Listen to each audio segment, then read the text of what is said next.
हरे कृष्णा। ओम नमः शिवाय। बोलिए सूर्य नारायण भगवान की जय। प्रिय भक्तों, स्वागत है आपका मेरे YouTube चैनल पूजा पाठ में। प्रिय भक्तों, रविवार सूर्य देवता की पूजा का दिन होता है। जीवन में सुख समृद्धि, धन संपत्ति और शत्रुओं से सुरक्षा के लिए रविवार का व्रत सर्वश्रेष्ठ होता है। देवी भगवत पुराण के अनुसार भगवान विष्णु की आंखों से उत्पन्न होने के कारण ही सूर्य देव उनके ही नाम से नारायण जाने जाते हैं। इसलिए उन्हें सार में सूर्य नारायण के नाम से जाना जाता है और सूर्य देव को नमस्कार करना, पूजा करना असल में भगवान विष्णु की ही पूजा उपासना होती है। जैसे आकाश से गिरा हुआ जल जिस तरह सागर में मिल जाता है, वैसे ही सभी देवताओं को किया गया नमस्कार केशव यानी नारायण को ही पहुंचता है। यदि जो भी व्यक्ति रविवार के दिन सूर्य नमस्कार करके रविवार व्रत कथा को सुनता है तो उसके भी पापों का नाश होता है। इससे मनुष्य को धन, यश, मान सम्मान तथा आरोग्य प्राप्त होता है। इस व्रत को करने से स्त्रियों का बांझपन दूर हो जाता है तथा मोक्ष की प्राप्ति होती है। तो आज मैं सुना रही हूँ रविवार के दिन सुनी जाने वाली रविवार की बड़ी ही दुर्लभ और पौराणिक व्रत कथा, जिसे आप सभी भक्तगण बड़ी ही श्रद्धा तथा प्रसन्नचित मन से पूरा अवश्य सुनिए। प्राचीन काल में एक बुढ़िया माई थी। वह नियमित रूप से रविवार का व्रत करती थी। रविवार के दिन सूर्योदय से पूर्व उठकर बुढ़िया माई स्नान आदि से निवृत्त होकर आंगन को गोबर से लीपकर स्वच्छ करती और सूर्य भगवान की पूजा करती तथा कथा सुनकर सूर्य भगवान को भोग लगाकर दिन में एक समय भोजन करती। इसी तरह रविवार का व्रत करती थी। सूर्य भगवान की कृपा से बुढ़िया माई को किसी प्रकार की कोई चिंता, कोई कष्ट नहीं था। उनका घर धन्य धान से भरा हुआ था। उस बुढ़िया माई को सुखी देखकर उसकी पड़ोसन उससे बहुत जलती थी। बुढ़िया माई रोजाना पड़ोसन के आंगन में बंधी हुई गाय का गोबर लाती और अपना घर लीपती थी। एक दिन की बात है, शनिवार के दिन रात को पड़ोसन ने अपनी गाय को घर के भीतर बांध दिया ताकि बुढ़िया माई अपना घर ना लीप सके। रविवार को गोबर ना मिलने से बुढ़िया माई आंगन ना लीप सकी। आंगन ना लीप पाने के कारण उस बुढ़िया माई ने सूर्य भगवान को भोग भी नहीं लगाया और उस दिन स्वयं भी भोजन नहीं किया। सूर्यास्त होने पर बुढ़िया माई भूखी प्यासी सो गई। रात्रि में सूर्य भगवान ने उसे स्वप्नों में दर्शन दिए और व्रत ना करने तथा उन्हें भोग ना लगाने का कारण पूछा। बुढ़िया माई ने बहुत ही करुण स्वर में पड़ोसन के द्वारा घर के अंदर गाय बांधने और गोबर ना मिलने वाली बात बता दी। सूर्य भगवान ने अपनी अनन्य भक्त बुढ़िया माई की परेशानी का कारण जानकर उनके सब दुख दूर करते हुए कहा, हे माता, तुम प्रत्येक रविवार को मेरी पूजा और व्रत करती हो। मैं तुमसे अति ही प्रसन्न हूँ और तुम्हें एक ऐसी गाय प्रदान करता हूँ जो तुम्हारे घर आंगन को धन्य धान से भर देगी। तुम्हारी सभी मनोकामनाएं पूरी होंगी। अब स्वप्न में उस बुढ़िया माई को ऐसा वरदान देकर सूर्य भगवान अंतर्ध्यान हो गए। प्रातः काल सूर्योदय से पूर्व उस बुढ़िया माई की आंख खुली तो वह अपने घर के आंगन में सुंदर गाय और बछड़े को देखकर हैरान रह गई। गाय को आंगन में बांधकर उसने जल्दी से उसे चारा लाकर खिलाया। पड़ोसन ने उस बुढ़िया माई के आंगन में बंधी हुई सुंदर गाय और बछड़े को देखा तो वह उनसे और भी अधिक जलने लग गई। तब गाय ने सोने का गोबर किया। गोबर को देखते ही पड़ोसन की आंखें फटी की फटी रह गईं। पड़ोसन ने उस बुढ़िया माई को आसपास ना पाकर तुरंत चुपके से उस गोबर को उठाया और अपने घर ले गई तथा अपनी गाय का गोबर वहां रख आई। सोने के गोबर से पड़ोसन कुछ ही दिनों में बहुत धनवान हो गई। गाय प्रतिदिन सूर्योदय से पूर्व गोबर करती और बुढ़िया माई के उठने से पहले ही पड़ोसन उस गोबर को उठाकर ले जाती और अपनी गाय के गोबर को वहां पर रख जाती। बहुत दिनों तक बुढ़िया माई को सोने के गोबर के बारे में कुछ पता नहीं चला।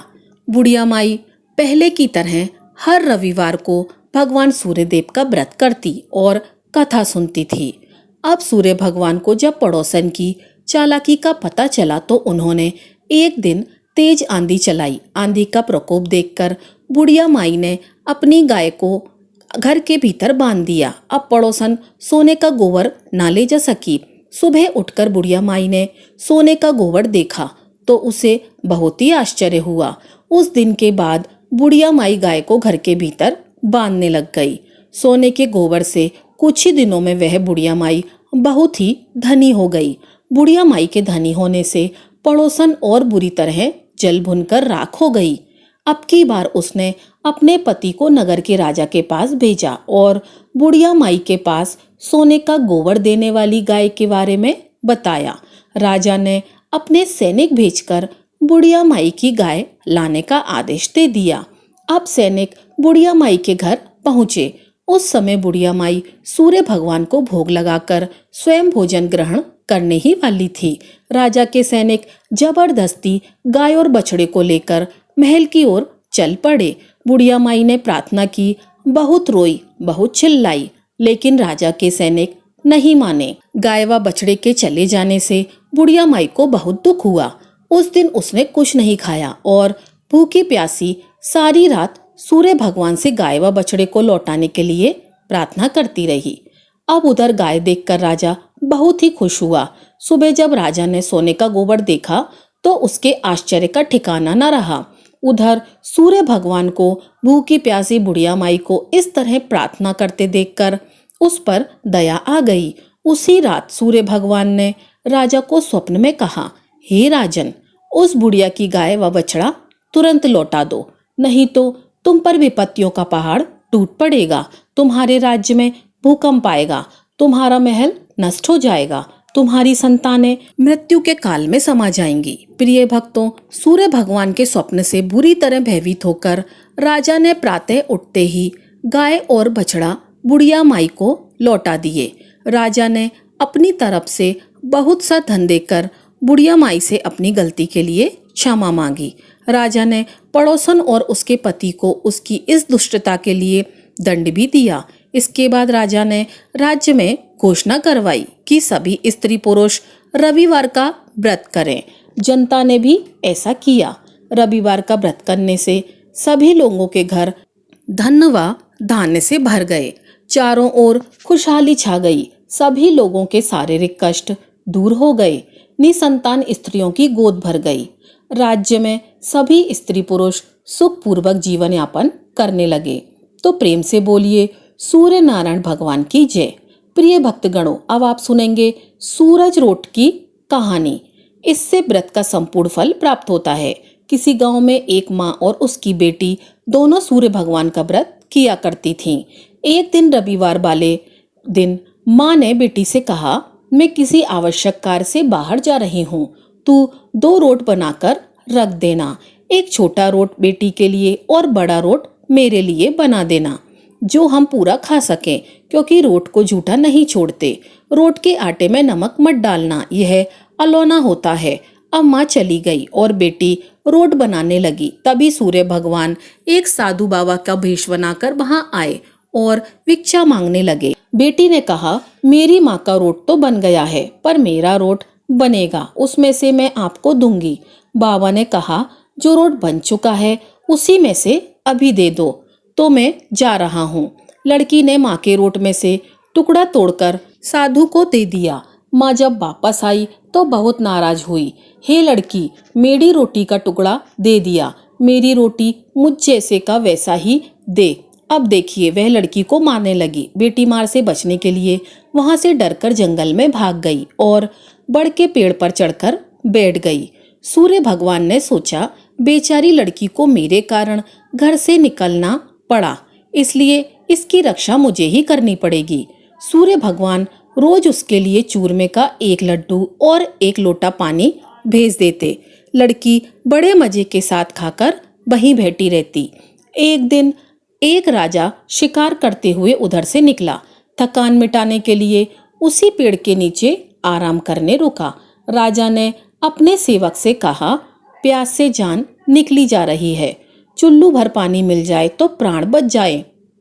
पेड़ पर बैठी लड़की ने यह सुना तो उसने चुल्लू भर पानी डाल दिया। राजा ने पानी पी लिया। राजा ने कहा, अरे सेवक, आधी जान तो बच गई, थोड़ा पानी और मिल जाए, आधी जान और बच जाए। यह सुनकर लड़की ने फिर एक चुल्लू पानी और डाल दिया। राजा ने पी लिया। राजा को आश्चर्य हुआ। उसने सेवक से कहा, ऊपर अवश्य ही कोई है, तू ऊपर चढ़ और देख कौन है। सेवक ऊपर चढ़ा तो उसे लड़की मिली।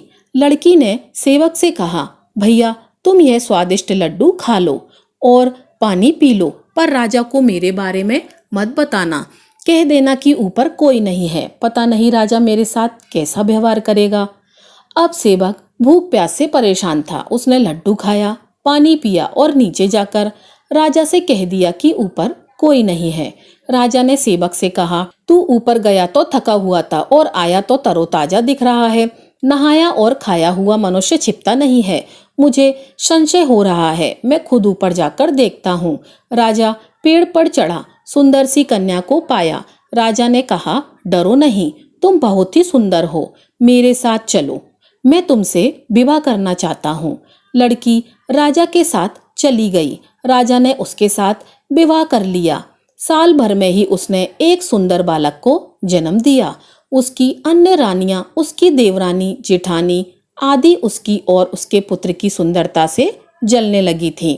इसी तरह सूर्य भगवान का व्रत आया। लड़की रानी ने व्रत के लिए रोट बनाया। दूसरी रानियों ने राजा से कहा, तुम्हारी नई रानी को रोट बनाना नहीं आता, उसका बनाया हुआ रोट खाओगे तो आपका पेट दुखेगा, रानी खाएगी तो तुम्हारे पुत्र का भी पेट दुखेगा।